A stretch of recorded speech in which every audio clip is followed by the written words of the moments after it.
The Nittany Lions should feel really good about themselves going into this Illinois game.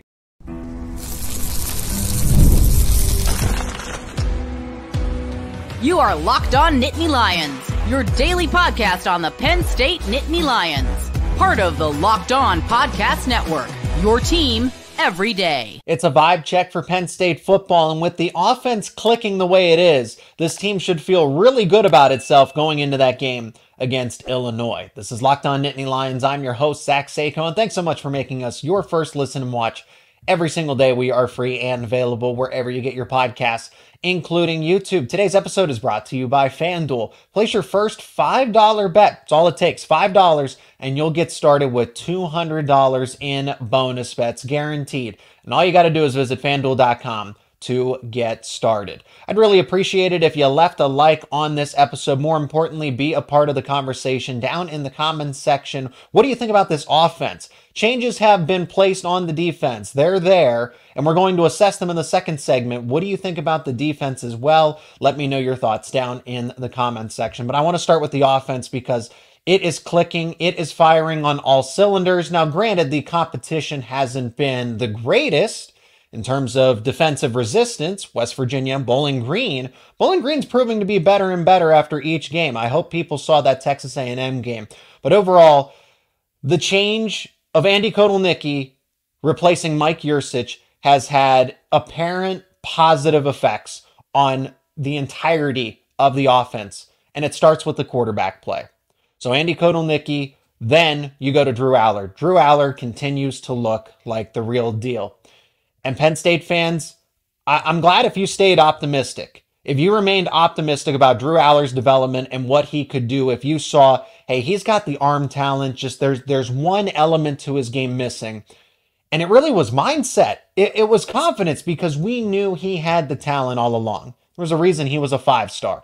Arm strength, the accuracy, and then the veteran type of decision making. Drew Allar does not put the football willingly in harm's way. He protects the football and the ability to read a defense so he doesn't get overly confused if a defense makes a shift. He has the trust of Andy Kotelnicki and James Franklin to make adjustments to the play, to the line of scrimmage whenever he sees something different that the defense has thrown at Penn State. And then you throw in his subtle ability to run. Drew Allar is proving to be the complete player as a passer, as a quarterback, as a signal caller. There's not an overt glaring weakness. He can place the ball anywhere that you need it to be. He can throw it as far as you need him to. It was all about mindset, confidence. People have probably heard this saying quite a bit, and it applies to Drew Allar here. Confidence is key, and now Drew Allar has it. So unlocking Drew Allar was easily Andy Kotelnicki's the top of the list, the top of everything that he could fix going into this season for the offense. Unlocking Drew Allar's true potential was the top priority, and now it's been accomplished. The competition's going to get better, but that's why these games were so important for Drew Allar to get situated and to build something that was, especially that West Virginia game. We saw it right away in week 1. And then it goes to the wide receivers.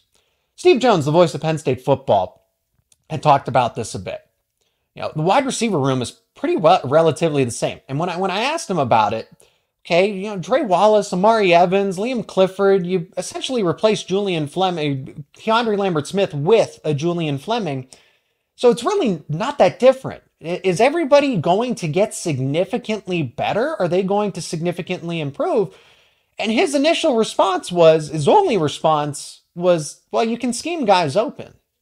So these receivers, there's never been a question of talent.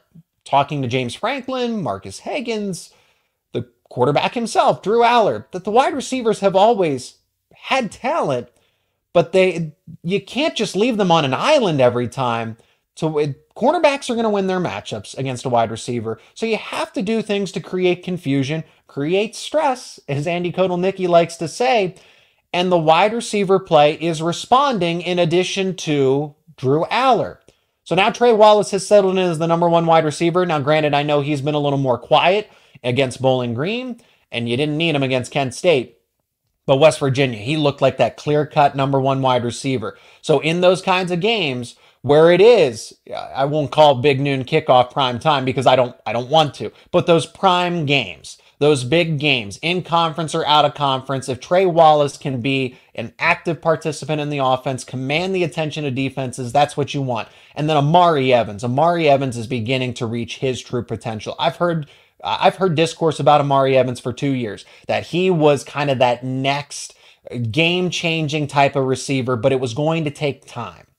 Well, now he's starting to show up, and the reason he was so important to this offense, you've heard it on this show. You've heard us talk about how Amari Evans was the key to making this offense go from good, serviceable, to great, potentially elite, because he can stretch the field. He can take the top off of defenses, something that not a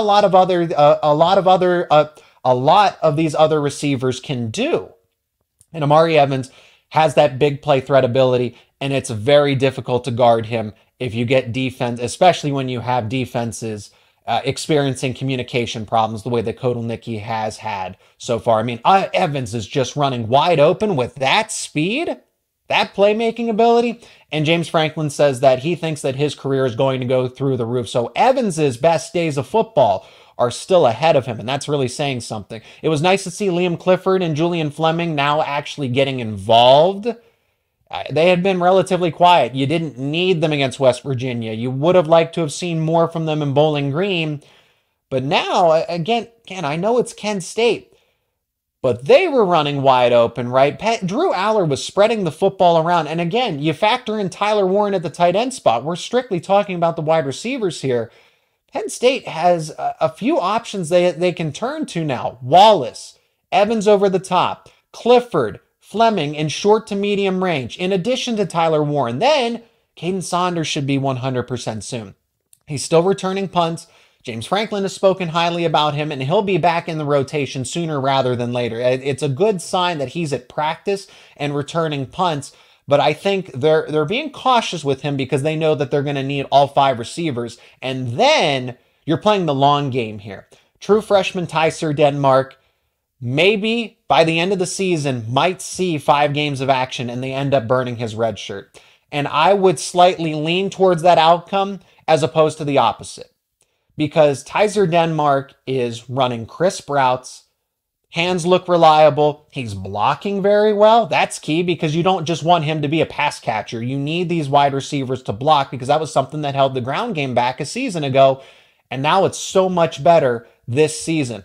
Denmark looked good in run blocking against Kent State. I get it, but that's a true freshman against other Division I veterans. I know Kent State's bad, but they're still a Group 5 team in Division I, and Denmark was able to have a really good day for a short sample size. So the wide receivers are trending in the right direction. We know what Nicholas Singleton and Katron Allen can give you on any given day. That's a 1-2 punch that a lot of other schools would love to have. So there's really not a lot to analyze here. Nicholas Singleton is averaging, 7-8 yards per carry. He has been really good. Katron Allen bounced back after a quiet performance against West Virginia. But I want to get to the offensive line because James says that the offensive line has been really impressive. I want to look at it this way. I think they're playing better than expected. I don't think they're great. So far, this group is playing above expectations. What else they have going for them, knock on wood, no injuries. This is a team that has its starting 5, and then most, unless we're not made aware of any other injuries there, the offensive line has all of its starting 5 and all of its depth. That's really good after 3 games into the season. So you're 100% healthy in a group that had question marks going into the season, and you continue to build out ideal depth. Vanga Ioane, Nick Dawkins, Sal Wormley are all playing well. I think they're above average. I think there's room for improvement, but the interior of the offensive line is the strength of this group. Drew Shelton, Anthony Donko, I'd like to see improvement. I've been really critical of Drew Shelton. And again, the analytics really don't back up his performances, especially in the first 2 games. He was better against Kent State, but again, I need to preface that it is Kent State, and I did see some bad plays here and there. And Anthony Donko, same thing. You just want to see overall progressive improvement, And I think that's fair to admit that they could improve. So the interior of the offensive line has held up its end of the bargain, but the tackles do need to play better. And fortunately, going into this game against Illinois' defensive line isn't great. They did get pressure against Nebraska, but I chalk that up to coverage. They have a good secondary and a freshman quarterback in Dylan Raiola that's going to make freshman mistakes, take unnecessary sacks. But Illinois, the matchup favors Penn State offensive line to defensive line. Quarterback play favors Penn State. Wide receivers, I know Illinois' secondary is pretty good. That's going to be a true test to see just how much better the wide receiver group actually is. But when you have Andy Kotelnicki here, Andy Kotelnicki knows Illinois already. Coached them to a 34-23 victory a season ago with Kansas. And apparently it left the Illinois defensive coordinator sleepless. He's been watching that film over and over and over again. So kudos to them for trying to prepare extra for this Penn State game. But that's what Andy Kotelnicki does to opposing defenses. Last but not least, why Penn State should feel good about this game. You have the whiteout energy environment, right? I need to be careful with how I say this. And it's a revenge opportunity too. I know they won a season ago, but the 9 overtime game, 2021, that's got to linger because that's the last time that Illinois was at Beaver Stadium. I think Penn State's going on a bit of this revenge tour with whiteout energy, Minnesota, and then Iowa. Now Illinois steps up.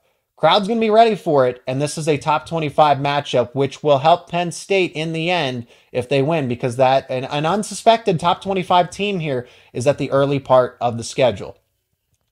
Now, what does the defense look like going forward? Well, I'll tell you this. The box score doesn't say it, but the defensive line has been outstanding. We'll discuss that on the other side of this break.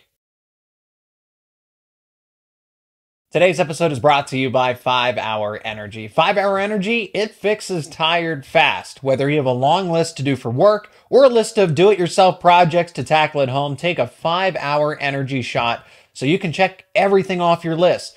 Now, if you're like me and you always have a large list of projects to do around the house, when you get your supplies for the project, do not forget the most essential supply, which is a 5-Hour Energy shot. With zero sugar, convenient portable size, it's the perfect pick-me-up for getting the important stuff done. The 5-Hour Energy website has flavors galore: watermelon, tropical burst, grapeberry, and so much more. There's truly a flavor for everyone, and you can try them all. You go to the website, you have an option to build your own 12 or 24 pack. You choose the flavors, and it's delivered right to your door. If you go to 5hourenergy.com, again, that is the number 5hourenergy.com, and get a 5-Hour Energy product today, use our promo code LOCKEDONCFB. That's LOCKEDONCFB to receive 20% off your order. This offer is valid only until September 30th on one order and cannot be used with other promotions. And the code is also not good on subscription orders. But that is promo code LOCKEDONCFB for 20% off your order.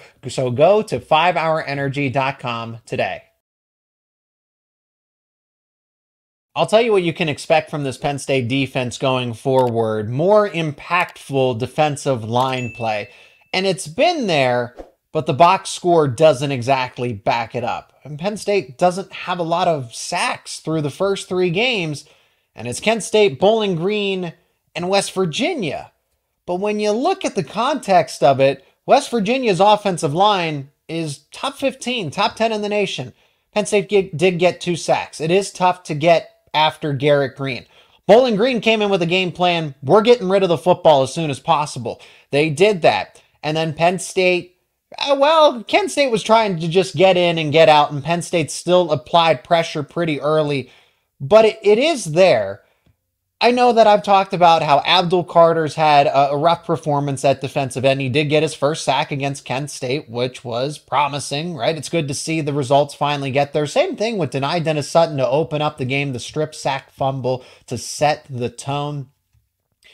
But if you do look at other analytics, Abdul Carter and Dani Dennis-Sutton are the best defensive ends when it comes to getting close enough to the quarterback. So that will translate soon enough in games where Penn State is in more pass rushing situations. people have heard James Franklin say that, I hope, in his press conferences, but that's what that means. Because if you do look at the other analytics, Zane Durant is by far the best defender on Penn State's defense.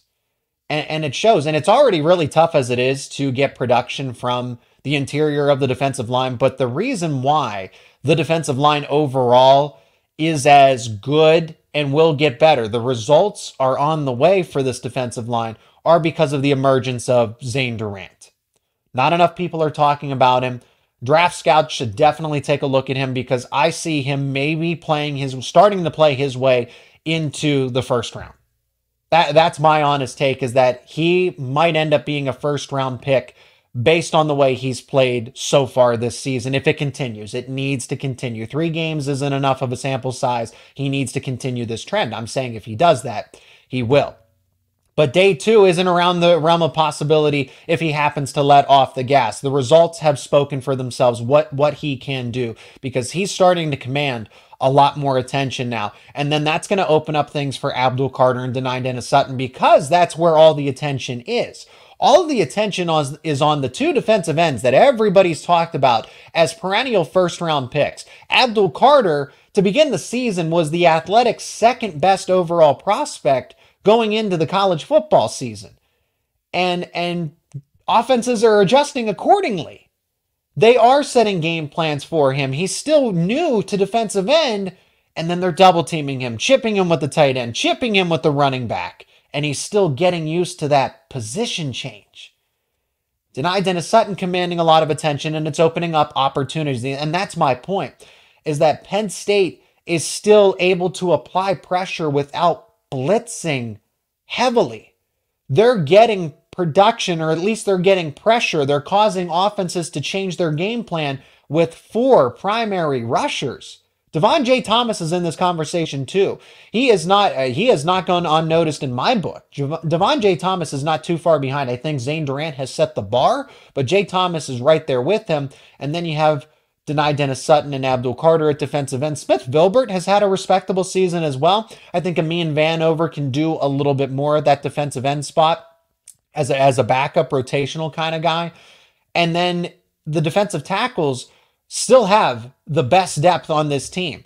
Keziah Izzard, Hakeem Beamon. I mean, those guys could start at a lot of other programs too. They just happen to be behind Zane Durant, who's flashing his potential, and Devon J. Thomas, who is one of the better veterans overall on this team. So Penn State is still able to get offenses and get at offenses to change game plans, adjust, and cause them headaches with just 4 primary pass rushers. So they are carrying the load and allowing the linebackers and the defensive backs to stay home and do their jobs. And what change you can definitely expect is no change at all. Penn State is all in on the 4-2-5. Now, granted, we did see a little bit more of a hybrid, and I think that's kind of just the fact of the matter. It's almost a de facto situation where you bring Dakari Nelson down from that safety spot, and he is technically that third linebacker. So it is a 4-3, but he's almost playing a hybrid of a hybrid, because he's a linebacker, but he just got finished playing safety not too long ago, and they converted him to linebacker.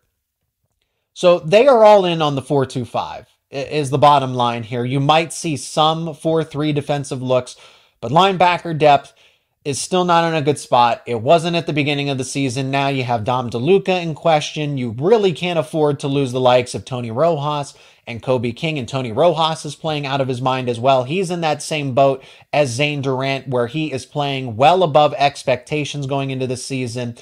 I thought it was going to take some time for Tony Rojas to turn into that playmaker, and he's become that playmaker. So they have a lot of defensive backs and not that many linebackers, which is why they're saying, yes, we would rather play a true freshman safety in Dejon Lane than go with an extra linebacker, because we just need our rotation to stay at 2 players. Tony Rojas, Kobe King, Tyler Elsdon, Dom DeLuca. For that third grouping is now Dakari Nelson and Tamir Robinson. And you know what? Under the circumstances, that is a solid group. For where Penn State is and what Penn State has at its disposal, I think it could be a lot worse.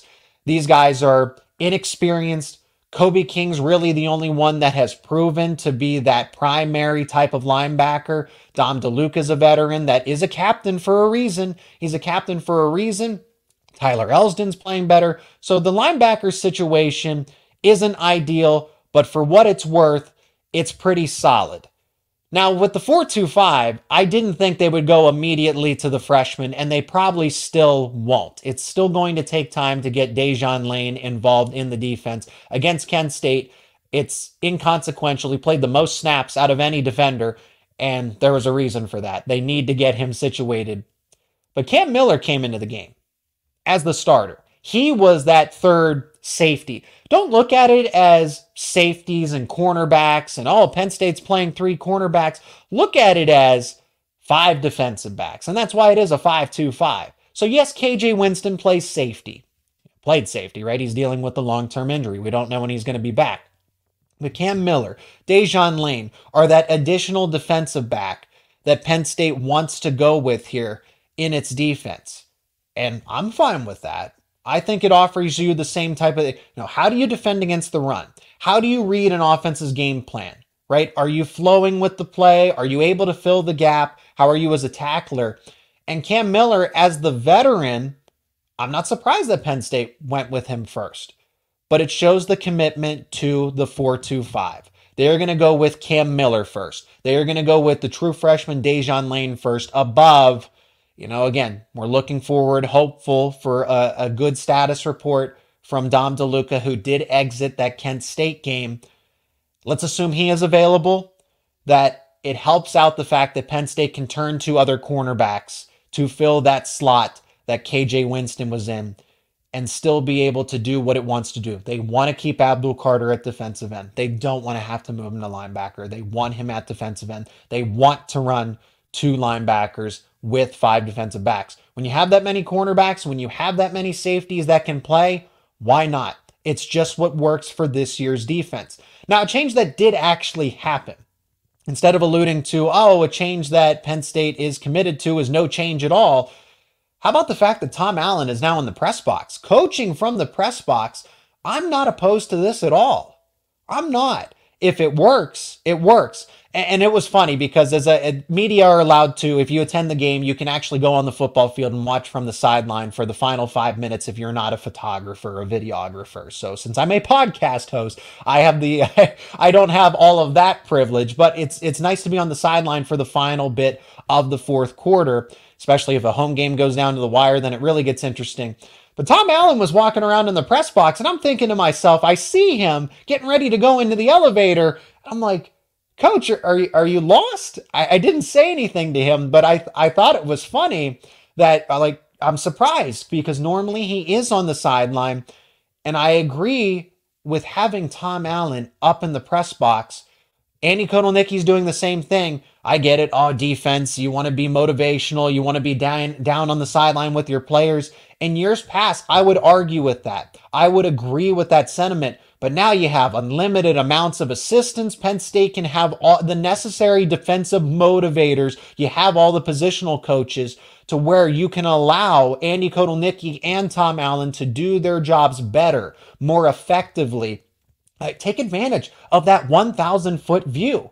It is a chess match. Every little win that you can get, use it. And if Tom Allen can see the full field and see what the offense is doing, come on, you can't make the case that the point of view is better on the sideline as opposed to it is calling a defense, calling an offense. It is much better to call plays from the press box than it is the sideline because you have a much better view. You have the all-encompassing view, and you can notice things that you can't when it's right in front of you as opposed to seeing it from above. I mean, that's just my logical take on it. I've never called plays, obviously, but I think this is the right move, and I hope that they continue to do it. Have Tom Allen up in the press box.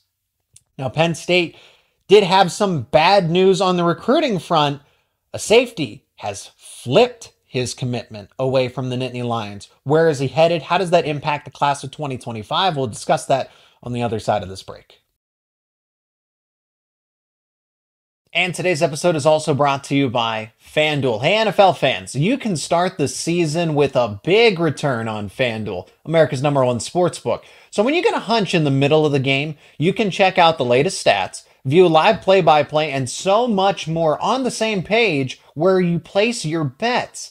You'll get started with $200 in bonus bets. That's right, $200 in bonus bets guaranteed when you place your first $5 bet. Again, that's FanDuel.com. And if you look over at FanDuel.com, you can see the lines for Penn State versus Illinois. Penn State is a minus 17.5 point favorite on the spread, minus 1,100 on the money line, and the total is set for 47.5. If you like those lines, you can bet all of them over at FanDuel.com. That's FanDuel, America's #1 sportsbook. I get finished raving about the defensive back group in the present, and then the future of the defensive back room ultimately takes a hit here. A safety flips away from Penn State to Colorado, and Deion Sanders, Coach Prime, pulls off a flip here of three-star safety Antonio Branch. Out of the state of Florida, good size, 6'2", 180 pounds. Don't let the star rating confuse you or anything, or make you have second guesses. This is a good football player. Penn State is still in a great situation with its class of 2025. They've checked off a lot of boxes. Did they get every single player, every single recruit that they wanted? No, but they're still working towards flipping a Zahir Mathis or an Andrew Olish. They were able to flip a Matthew Alton and get 4 wide receivers. So it was funny, over the summer, we're talking about how Penn State is, wide receiver recruiting has been bad. They only have 2 commits to this point, and Marcus Higgins needs to do a better job. And it seems like he took that personally. I don't know if he listens to this podcast. Maybe he does. But he ended up rising to the occasion and getting all 4. They got all 4 of the wide receiver spots that they wanted. Terry Smith, Anthony Poindexter have done an exceptional job as well in the defensive back front. That this loss isn't going to impact the class of 2025 as you would think. They already had 5 defensive backs with Antonio Branch, and it's not that they can't replace him. They can still go get, maybe they try to flip somebody. Maybe there is somebody else there that remains uncommitted that they want to get. But you still have 4 defensive backs in this class. That is more than enough. The plan is still to get 5. They want 5 defensive backs in this class, so we'll see if that ultimately happens. But I think that's the same conversation with running back. They want 3. I think Penn State is content if they ultimately end up with 2 commits in the class of 2025. There was also smoke here for a while with this. Antonio Branch had started posting about how he had received an offer from Coach Prime, from Colorado, and the domino effect kind of goes from there. Conveniently out there for a visit, Colorado pulls off the 2-touchdown comeback against a Baylor team. I'm watching that game. Shedeur Sanders throws the Hail Mary touchdown. They ultimately win the game, and then they storm the field out in Boulder. I mean, that's almost a little bit storybook. And if you're a high school recruit and you, even if you just hear about it, so you see it in person, but you hear about that experience, and you're like, okay, so I can understand why that ultimately happened there. At the end of the day, I think it's probably best for both parties. If Antonio Branch wants to be at Colorado, let him commit to Colorado. Penn State still has 4 quality defensive backs in this class of 2025. The present for defensive back is in a really good spot. The future of defensive back is in just as good of a spot, even though Branch decides to flip his commitment to Colorado. That's going to do it for this edition of Locked On Nittany Lions. We have plenty more to talk about. Penn State versus Illinois. Penn State's a 17.5 point favorite. We're going to have a crossover episode with Locked On Illini coming up soon. A game preview, my picks, my predictions. After a struggle through the first 2 weeks, right on the mark, 56-0 with Penn State versus Kent State. I hope you all remember that. I want to try to get these predictions as close as possible. That's my goal here on this show, to be accurate with as accurate as I can be with what predictions that I make and talk about when it comes to Penn State football, Penn State wrestling, men's basketball, and so much more. So thank you for checking out this episode around Penn State football. But remember, if you're not already, become an everydayer. Subscribe to Locked On Nittany Lions because we're talking about it all on the show. Penn State football, Penn State wrestling, Penn State men's basketball, you name it. And that's why it's the show for your favorite Penn State sports teams, Locked On Nittany Lions. As always, thanks again for making Locked On Nittany Lions your first listen and watch every single day. Now, for your second listen and watch, you got to check out Locked On College Football with host Spencer McLaughlin. He has all of the game recaps, game previews, all of the college football news that you need to know throughout the week to get you prepared for the latest slate of games. And that's why it's called Locked On College Football. It's available on YouTube and wherever you get your podcasts. Part of the Locked On Podcast Network, your team every day.